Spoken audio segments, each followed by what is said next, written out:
যে ভোটের রাজনীতিতে অংশগ্রহণ করলেই ইসলামের সামগ্রিক বিজয় সম্ভব। মানুষকে আমরা মোটিভেট করব যে ভোট দিতে হবে, আমাকে ভোট দিলে আমি ক্ষমতায় গিয়ে ইসলাম প্রতিষ্ঠা করব। আমি এই মতবাদের বিরোধিতা করছি না, কিন্তু আমি আপনাকে বুঝাতে চাচ্ছি যে এখন যারা ক্ষমতায় আছে তারা কি ভোটের মাধ্যমে ক্ষমতায় এসেছে? আসেনি।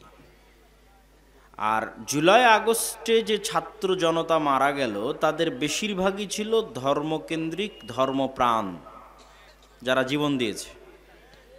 কিন্তু এখন যে সরকার গঠিত হলো, এই সরকারে ইসলামপন্থীদের শক্তিশালী কোনো স্টেক নাই।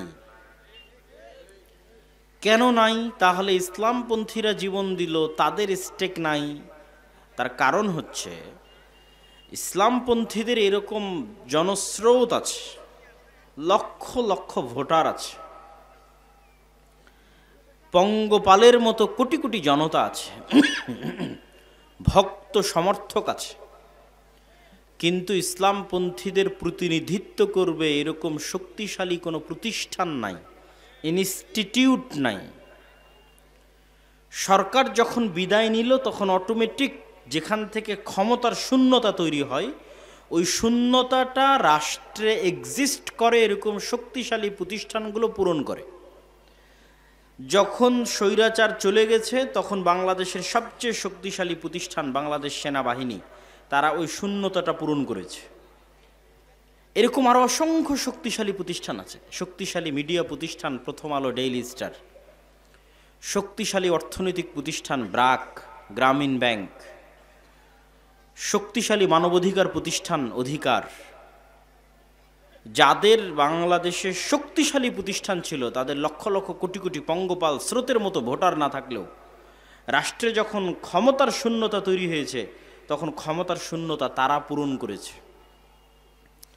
জীবন দিয়েছে ইসলামপন্থী ছাত্র জনতা সাধারণ, আর ক্ষমতার শূন্যতা পূরণ করেছে ডেইলি স্টার, প্রথম আলো, ব্র্যাক, গ্রামীণ ব্যাংক, অধিকার ইত্যাদি অসংখ্য এনজিও এবং অসংখ্য অর্থনৈতিক, সামাজিক এবং মিডিয়া প্রতিষ্ঠান। কিন্তু মুসলমানদের প্রতিনিধিত্ব করবে এরকম শক্তিশালী কোনো মিডিয়া নাই, মুসলমানদের প্রতিনিধিত্ব করবে এরকম শক্তিশালী কোনো অর্থনৈতিক প্রতিষ্ঠান নাই, মুসলমানদের প্রতিনিধিত্ব করবে এরকম শক্তিশালী কোনো ইনস্টিটিউট নাই। তাহলে পঙ্গপালের মতো কোটি কোটি ভোটার থেকেও লাভ নাই। তার প্রমাণ হচ্ছে 5ই আগস্টে ইসলামপন্থীরা সরকার গঠন করতে পারেনি। আপনি যদি মনে করেন আমি এখনই নির্বাচন করে এখনই ক্ষমতায় যাব, তাহলে এতটুকু নিশ্চিত থাকেন যে আপনি যদি 90% ভোটও পান জনগণের দিয়া, যদি আপনি ক্ষমতায় যান এবং ইসলাম প্রতিষ্ঠা করার চেষ্টা করেন, আগামী 5 বছর পর আপনি থাকবেন না। এটা হচ্ছে যখনই আপনি শর্ট টার্ম পরিকল্পনা করে সামনে আগাবেন। মুসলমানদের সবচেয়ে বড় সমস্যা হচ্ছে মুসলমানেরা ক্ষণস্থায়ী স্বল্প মেয়াদী পরিকল্পনা করে, দীর্ঘস্থায়ী সুদূর প্রসারী কোনো পরিকল্পনা মুসলমানদের নাই। আমাকে এখনই ক্ষমতায় যেতে হবে, এখনই লক্ষ লক্ষ মানুষ ভোট দিয়ে আমি ক্ষমতায় চলে যাব, কিন্তু আমি এখনই লক্ষ লক্ষ মানুষের ভোটে ক্ষমতায় গেলে 5 বছর পর যারা ক্ষমতায় থাকবো না, এটা আমার মাথায় নেই। আমার তো এই চিন্তা করা উচিত যে আমি ইসলামকে বাংলাদেশে যেই দিন ক্ষমতায় নিয়ে যাব সেই দিন দুটো জিনিস ঘটবে। এক, উইদাউট এনি কম্প্রোমাইজ ইসলাম বাংলাদেশের ক্ষমতায় আসবে। 2, চিরস্থায়ীভাবে আসবে। 2 বছরের জন্য, 5 বছরের জন্য নয়, স্থায়ী। এটা হচ্ছে ইসলামের থিওরি। ইসলাম চায় এভাবে ক্ষমতায় আসতে, চুক্তিবদ্ধ হয়ে নয়, তোমার সাথে কম্প্রোমাইজ করে নয়, আদর্শগত কম্প্রোমাইজ করে এবং সময়গত কম্প্রোমাইজ করে ইসলাম ক্ষমতায় আসতে পারে না। ইসলাম ক্ষমতায় আসবে আইডিওলজিক্যাল, উইদাউট এনি কম্প্রোমাইজ এবং স্থায়ীভাবে। তো মুসলমানদের সমস্যা হচ্ছে তারা স্বল্পমেয়াদী কাজ করে এবং রিয়্যাক্ট করে। অন্যরা সুদূর প্রসারী 100 বছরের পরিকল্পনা করে কাজ করে। তো 100 বছরের পরিকল্পনা করে যে কাজ করতেছে ওই কাজের একটা অংশ হঠাৎ করে আপনার সামনে প্রকাশ পেয়ে গেছে। হঠাৎ করে যখন আপনার সামনে প্রকাশ পেয়ে গেছে তখন আপনারা এরকম লক্ষ জনতা লিল্লাহি তাকবীর আল্লাহু আকবার বলে রাস্তায় নেমে গেলেন। এটাকে বলে রিয়্যাক্ট করা। আপনি সুদূর প্রসারী কোনো পরিকল্পনা তো করতে পারেন না, ওরা সুদূর প্রসারী পরিকল্পনা করছে। ওদের পরিকল্পনার কোনো অংশ যখন প্রকাশ পেয়ে যাচ্ছে আর আপনার কাছে মনে হচ্ছে এটা ইসলাম বিরোধী, তখন আপনি শুধু প্রতিক্রিয়া দেখালেন, রিয়্যাক্ট করলেন, মিছিল, মিটিং, বক্তব্য, লিল্লাহি তাকবীর, আল্লাহু আকবার দিয়ে ওই পর্যন্তই শেষ। আপনি যে আবার পাল্টা কোনো সুদূর প্রসারী পরিকল্পনা করবেন, এটা নাই। এই দুটো জিনিস না থাকার কারণে এবং মুসলমানদের মধ্যে এই জ্ঞানের অভাব আছে যে রাষ্ট্রে ইসলাম ক্ষমতায় আসলে সে কি উপকারটা পাবে। পাশ্চাত্য মিডিয়া মুসলমানদেরকে ভয় দেখায় যে ইসলাম যদি ক্ষমতায় আসে তাহলে দেখো এরকম ভয়াবহ চিত্র। কি ভয়াবহ চিত্র? এই দেখো, দোররা মারা হচ্ছে, হাত কাটা হচ্ছে, রজম করা হচ্ছে, এরকম ভয়াবহ চিত্র তো কি তোমরা কি তোমাদের দেশে দেখতে চাও? তখন মানুষ ভীত সন্ত্রস্ত হয়ে যায়। কিন্তু ইসলামের এটি যে একমাত্র চেহারা নয়, বরং ইসলামের আরেকটা চেহারা আছে, যে ইসলাম যদি রাষ্ট্র ব্যবস্থায় প্রতিষ্ঠিত হয় তাহলে এটি হবে পৃথিবীর সর্বশ্রেষ্ঠ কল্যাণমূলক, মানবসেবী, ন্যায়পরায়ণ, ইনসাফ প্রতিষ্ঠাকারী রাষ্ট্র। এই জিনিসগুলো প্রত্যেকটার অসংখ্য ব্যাখ্যা আছে। ন্যায়পরায়ণ, ইনসাফ প্রতিষ্ঠাকারী মানে কি? ন্যায়পরায়ণতা কি? ইনসাফ কি? মুসলমানেরা তো এই ছোট্ট জিনিসটাই জানে না যে ন্যায়পরায়ণতা কি। তাহলে সে কেমনে বুঝবে যে একটা ন্যায়পরায়ণ রাষ্ট্র কেমন হয়? এটা সে কল্পনা, আপনার কল্পনার দৃষ্টিতে আপনারা দেখতে পারেন না যে ন্যায়পরায়ণ ভিত্তিক রাষ্ট্র কিরকম হতে পারে। কেন? মুসলমানদের ব্যক্তি জীবনে ন্যায়পরায়ণতা নাই।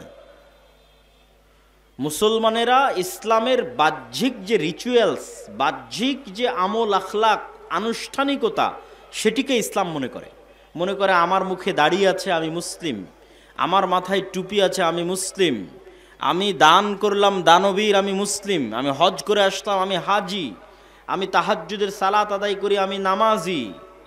কিন্তু সে তাহাজ্জুদের সালাত আদায় করার পরেও, নামাজি, হাজি, দানবীর হওয়ার পরেও সে যে মুনাফিক, এটা কিন্তু সে কোনোদিন বুঝতে পারেনি।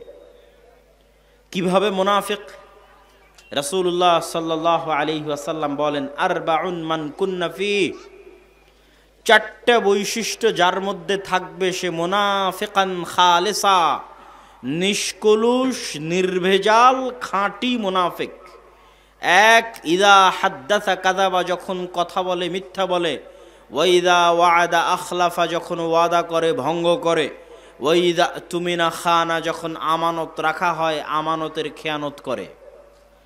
স্কুলের প্রিন্সিপাল এই দায়িত্ব আমানত, মাদ্রাসার মুহতামিম এই দায়িত্ব আমানত, ইউনিয়নের চেয়ারম্যান এই দায়িত্ব আমানত, এমপি, মন্ত্রী, minister, OC, AC land, sub registrar, সচিব, প্রধানমন্ত্রী, প্রধান উপদেষ্টা, এই প্রত্যেকটা পদ হচ্ছে আমানত। কিন্তু আপনি বলেন গত 16 বছরে এমনও দুর্নীতিবাজ ছিল যে তাহাজ্জুদ গুজার। কথা বলেন না যে? এমনও দানবীর ছিল যে প্রশ্ন ফাঁস করে সেই টাকা আল্লাহর রাস্তায় দান করেছে। তাহলে সে কি বুঝেছে ইসলামকে? সে ইসলামকে বুঝেছে এটা বাহ্যিক আচার আনুষ্ঠানিকতার একটা দিন। আমি বাহ্যিকভাবে সালাত আদায় করব, হজ করব, উমরা করব, অতএব আমি মুসলিম। কিন্তু আল্লাহর নবী তো বলে গেছে সে মুনাফিক।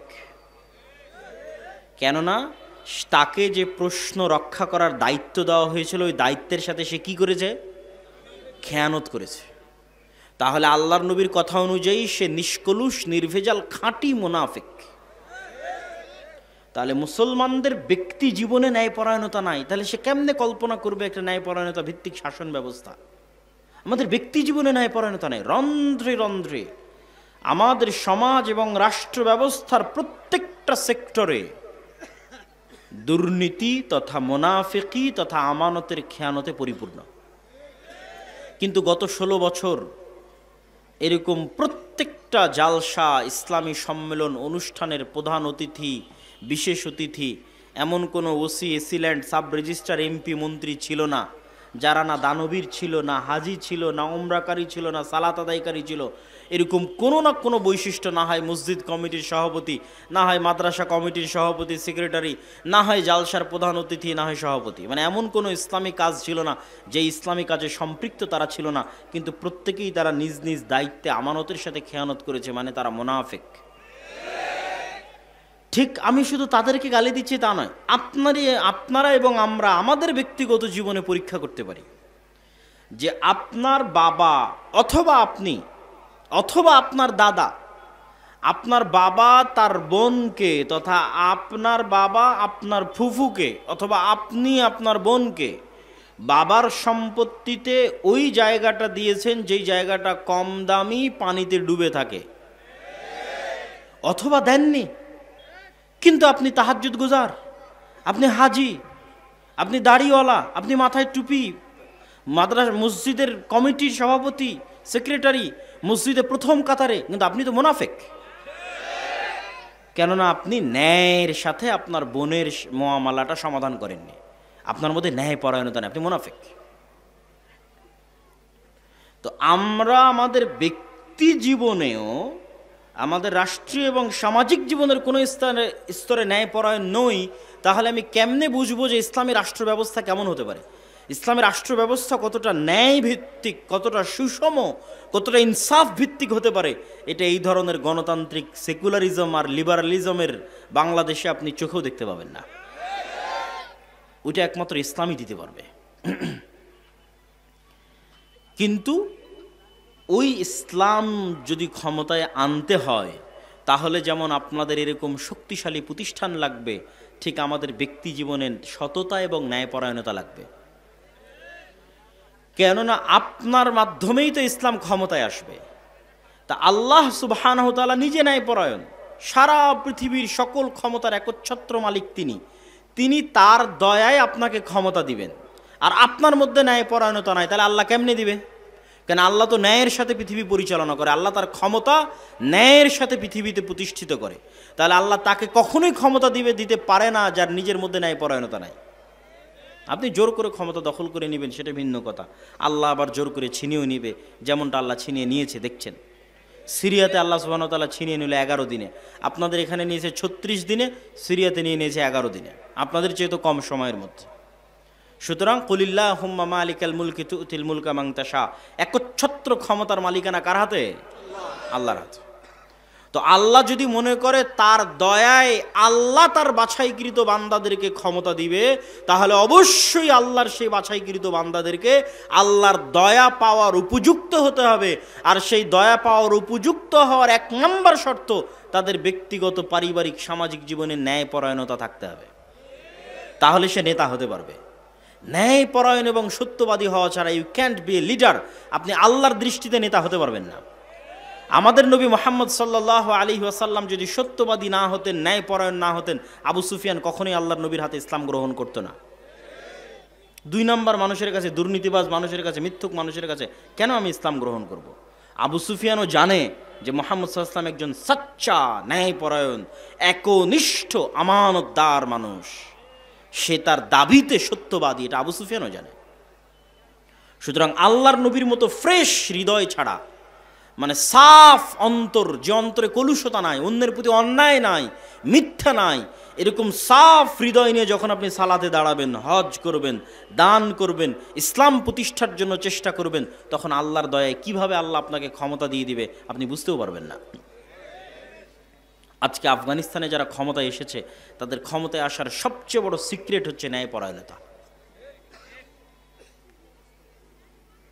ক্ষমতায় আসার পরের দিনে আমিরুল মুমিনিন বলে দিয়েছে, যতজন যত জায়গায় দায়িত্বশীল আছে তাদের কারো সন্তান সরকারি চাকরি করতে পারবে না। কি ভয়ঙ্কর ন্যায়পরায়ণতা! যে যতজন যত জায়গায় পদাধিকার বলে দায়িত্বশীল আছে, তাদের কারো সন্তান কি করতে পারবে না? সরকারি চাকরি করতে পারবে না। এর নাম ন্যায়পরায়ণতা। তারা নিজেদের মধ্যে ন্যায়পরায়ণতা প্রতিষ্ঠা করেছে, আল্লাহ তাদেরকে ক্ষমতা দিয়েছে। আর আমরা বাঙালি মুসলমানেরা যেহেতু 190 বছর ব্রিটিশদের গোলাম ছিলাম, ফলত আমাদের রক্তের মধ্যে মিথ্যার দুর্নীতি মিশে আছে। এই যতক্ষণ আমরা এই মিথ্যার দুর্নীতি থেকে নিজেকে মুক্ত না করতে পারবো, আপনি বিদেশে যান, আমেরিকায় যান, ইউরোপে যান, বাঙালিরা সেখানে গিয়েও মিথ্যা কথা বলতেছে। সেখানকার সরকার গভর্নমেন্টের কাছেও অতিরিক্ত ফায়দা, অর্থ ইনকামের জন্য মিথ্যা বলতেছে। তখন লজ্জায় মাথা নিচু হয় যে যেই জাতি খ্রিস্টানের কাছে, ইহুদির কাছে একটা টাকা বেশি পাওয়ার জন্য মিথ্যা বলতে পারে, সে কখনোই স্বাধীন হতে পারে না। তার ভাগ্যে জিল্লতি এবং গোলামি আছে, জিল্লতি এবং গোলামি তাকে বহন করতে হবে, অপমান এবং দাসত্ব আছে, বহন করতে হবে। আপনি স্বাধীন তখন যখন আপনি সত্যবাদী এবং ন্যায়পরায়ণ। বাংলাদেশে গণতন্ত্র কেন কাজ করে না আর আমেরিকা এবং ইংল্যান্ডে গণতন্ত্র কেন কাজ করে? আমেরিকা এবং ইংল্যান্ডের প্রতিষ্ঠানগুলো শক্তিশালী, আর বাংলাদেশে যেই ক্ষমতায় আসে সে বিচার ব্যবস্থা, পুলিশ, আইন ব্যবস্থা সবগুলোকে নিজের পকেটের মধ্যে ঢুকিয়ে ফেলে। ফলত সবাই মেরুদণ্ড বিক্রি করে দেয় টাকার কাছে, নারীর কাছে। যত ওসি, ডিসি, এসপি, মন্ত্রী, সচিব আছে, কারো মাজা সোজা নয় যে সত্যবাদী হবে, ন্যায়পরায়ণ হবে, এটা না, বিক্রি হয়ে যায়। তাহলে আমরা যতক্ষণ একটা সত্যবাদী, ন্যায়পরায়ণ প্রজন্ম তৈরি করতে না পারবো, যারা টাকার কাছে মাথা নত করবে না, ক্ষমতার চাপের প্রেশারের কাছে মাথা নত করবে না, এরকম একটা প্রজন্ম তৈরি করলেই তো দেশ পরিবর্তন হয়ে যায়। কিন্তু মুসলমানেরা এই জিনিসটাই তো বুঝেনি যে ইসলাম মানে কি। তারা তো মনে করেছে ইসলাম মানে আমি বাহ্যিকভাবে নামাজ দেখাবো, দাড়ি দেখাবো, দান দেখাবো, এই ধোকার খেলা চলতে থাকবে। কিন্তু এটা যে মুনাফিকি, সেটা আজকে আমি আপনাদের সামনে প্রকাশ করে দিলাম যে এটা হচ্ছে মুনাফিকি। এই মুনাফিকি থেকে আমাদের বের হয়ে আসতে হবে। সম্মানিত উপস্থিতি, তাহলে আমাদের জন্য করণীয় কি? আমাদের জন্য দুইটা করণীয়। যে কারণগুলো তুলে ধরলাম সেগুলো তো তুলে ধরলাম, দুইটা করণীয় বলি। এক, নিজের দিনের উপর কট্টর হওয়া ছাড়া আপনি প্রকৃত স্বাধীনতা কখনোই পাবেন না। নিজের দিনের উপর কট্টর হওয়া মানে আপনার পাশের দেশ, এখান থেকে 2 কিলোমিটার 5 কিলোমিটার পরে ভারত। আপনারা সবাই জানেন যে হিন্দুত্ববাদ একটি স্পষ্ট ভ্রান্ত মতবাদ। এইরকম স্পষ্ট ভ্রান্তির উপরে তারা কতটা উগ্র, কতটা অ্যাগ্রেসিভ, কতটা কট্টর, কল্পনার বাইরে। আমাদের যুবক ছেলেপেলে ফেসবুকে ট্রল করতেছে যে তারা চট্টগ্রাম নিয়ে নেবে। এটা ট্রল করার নয়, তারা সত্যিকারই এতটা উগ্র যে মন থেকে তারা বিশ্বাস করে যে অখণ্ড ভারত প্রতিষ্ঠা করতে হবে। চট্টগ্রাম, রংপুর, গাইবান্ধা, রাজশাহী, খুলনা, বরিশাল, ঢাকা, এগুলো সব তাদের লাগবে, মন থেকে বিশ্বাস করে। ভ্রান্তির উপর থাকার পরও কি পরিমাণ কট্টর হতে পারে! গুজরাতের কসাই 2002 সালে হাজারো মুসলমানের রক্ত যার হাতে রঞ্জিত, তাকে পৃথিবীতে কেউ জঙ্গি, সন্ত্রাসী বলে নিষিদ্ধ করতেছে না, সে বহাল তবিয়তে প্রধানমন্ত্রী। আর মুসলমানেরা কোথায় একজনকে গ্রেফতার করেছে, তাই সারাদিন সারা পৃথিবীকে বুঝাতে হচ্ছে আমরা খুব ভালো, আমরা সেকুলার, আমরা সংখ্যালঘুদের গুরু নিরাপত্তা দিই, ডট ডট বলতে বলতে মুখের ফেনা তুলে দিচ্ছে, তাও দুনিয়ার কেউ বিশ্বাস করে না। কেননা তারা বেশি সেকুলার, মুসলমানেরা বেশি সেকুলার। তাদের এক গালে যদি আপনি মারেন, তাহলে এরা আর এক গাল পাতি দিয়ে বলবে ভাই এই গালটা তো মেরে নাও। কিন্তু আপনি যান ইসরায়েলে, ইসরায়েল গত 24 ঘন্টায় সিরিয়ার 500টা অস্ত্রাগার, গবেষণাগারে হামলা করেছে। ইসরায়েল কাউকে জিজ্ঞেস করেছে যে আমি হামলা করতেছি সিরিয়াতে, আমাকে অনুমতি দাও? আমেরিকাকে জিজ্ঞেস করেনি। ড্যাম কেয়ার, পরোয়া করে না। সে কট্টর, তার নিজের দিনের উপর কট্টর, অ্যাগ্রেসিভ, উগ্র। যে 500টা জায়গায় বোমা হামলা করতে পৃথিবীর কোনো দেশকে জিজ্ঞাসা করার প্রয়োজন মনে করে না, হেজিটেশন ফিল করে না, দ্বিধা ফিল করে না। ওই ইহুদি জাতিকে আমি কাছ থেকে দেখে আসছি যে 500টা জায়গায় আক্রমণ করতে দ্বিধা ফিল করে না, ও দাড়ি রাখতে দ্বিধা ফিল করবে? ওরা ওদের দিনের উপর এরকম কট্টর, ড্যাম কেয়ার। ওরা দাড়ি রাখার সময় পরোয়া করে না কে জঙ্গি বলবে, কে সন্ত্রাসী বলবে। কিন্তু আপনি আপনার সমাজ, আপনার আশপাশ, পাড়া প্রতিবেশী দাড়ি রাখতে যান, হাজারবার চিন্তা করবেন আমাকে কি করবে, আমাকে ফাঁসিয়ে দিবে, মামলা দিবে, এই সেই ডট ডট, অনেক কিছু। এটাকে বলা হয় কলোনিয়াল মাইন্ড সেট আপ। ঔপনিবেশিক দাসত্ব এবং গোলামির একটা ধারা আমরা আমাদের রক্তের মধ্যে বহন করতেছি, আমাদের ব্লাডের মধ্যে। আমরা মানসিকভাবে এখনো স্বাধীন হতে পারি না। এই জন্য আমাদের অজান্তে যে আমার সামনে ভালো ইংরেজি বলে সে একজন স্মার্ট, যে ইংরেজি জানে না সে স্মার্ট নয়। আমাদের অজান্তে যে প্যান্ট শার্ট পরে সে স্মার্ট, যে পাঞ্জাবি দাড়ি টুপি পরে সে স্মার্ট নয়। কিন্তু আপনি ইংল্যান্ড থেকে বের হয়ে স্পেন যান, ইতালি যান, ফ্রান্স যান, বিমানবন্দরে পর্যন্ত ইংরেজি নাই। বিমানবন্দরে বন্ধ ইংরেজি না। মানে কেন? ওরা জাতিগতভাবে আমাদের চেয়ে মানসিকভাবে স্বাধীন। সে পরোয়া করে না কেন আমি ইংরেজি শিখব, তাকে আমার ফরাসি ভাষা শিখতে হবে। এই রকম মানসিকভাবে তারা উগ্র এবং স্বাধীন। তাহলে আপনার পার্শ্ববর্তী দেশ তার দিনের উপর কট্টর, উগ্র এবং অ্যাগ্রেসিভ এবং ড্যাম কেয়ার, পরোয়া করে না।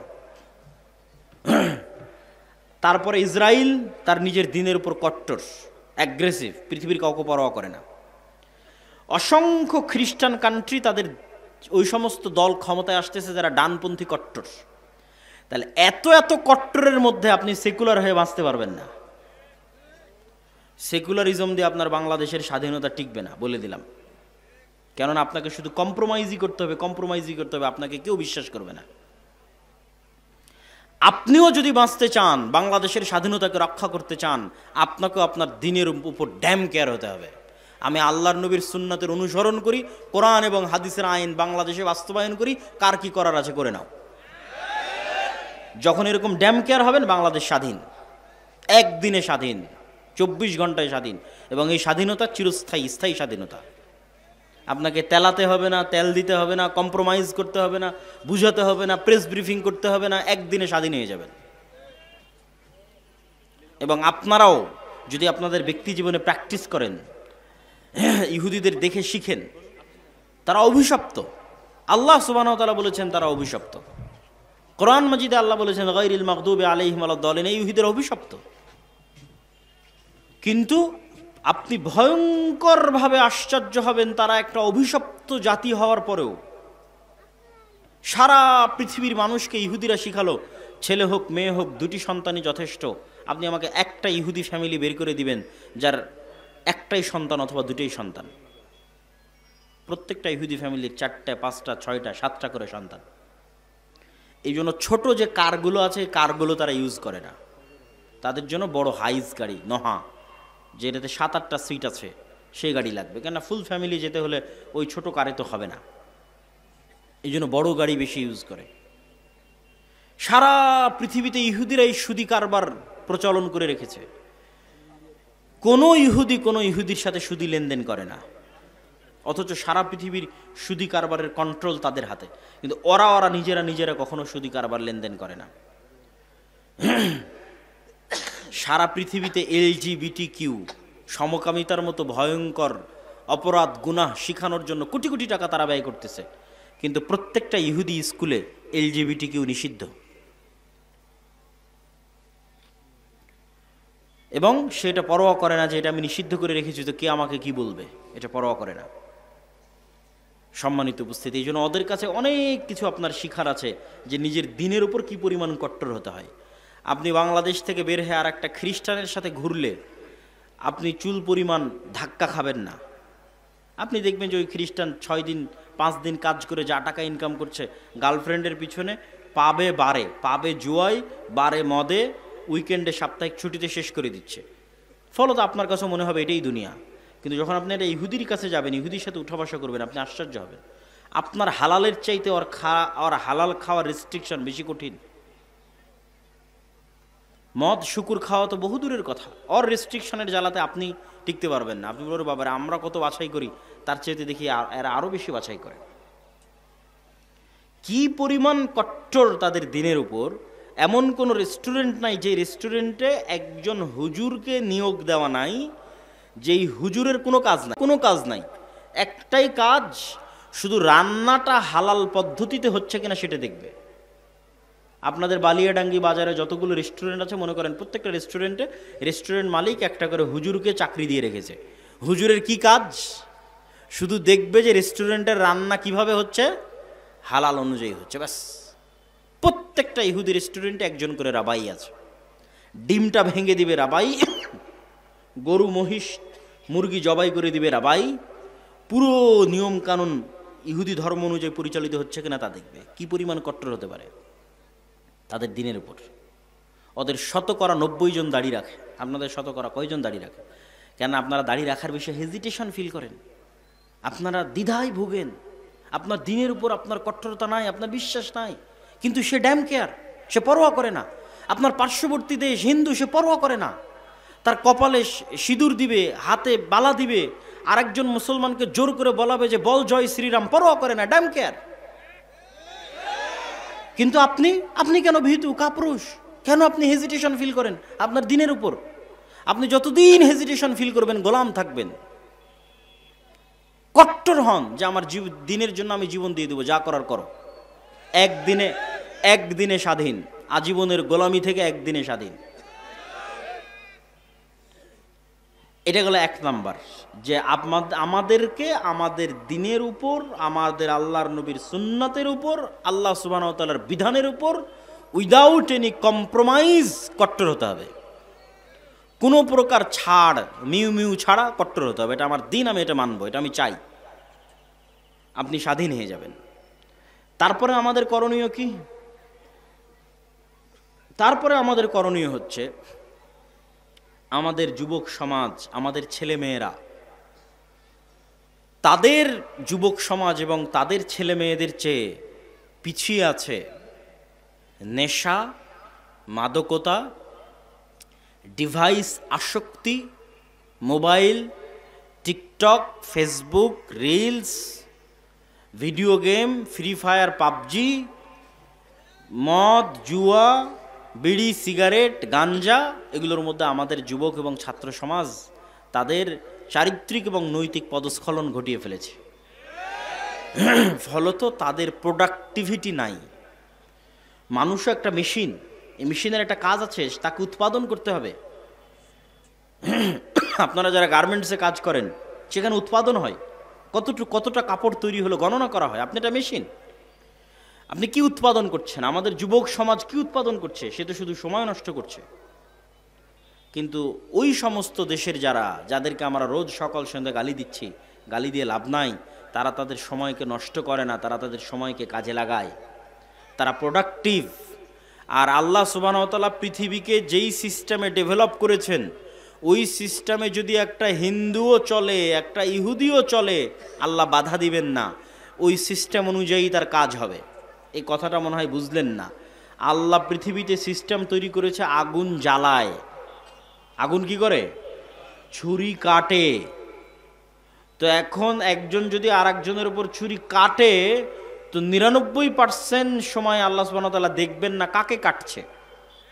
অন্যায় ছুরিকে আল্লাহ কাটার কাজ দিয়ে, যেভাবে আল্লাহ পৃথিবী ডেভেলপ করেছে, আর একজন কাটছে, কেটে যাবে।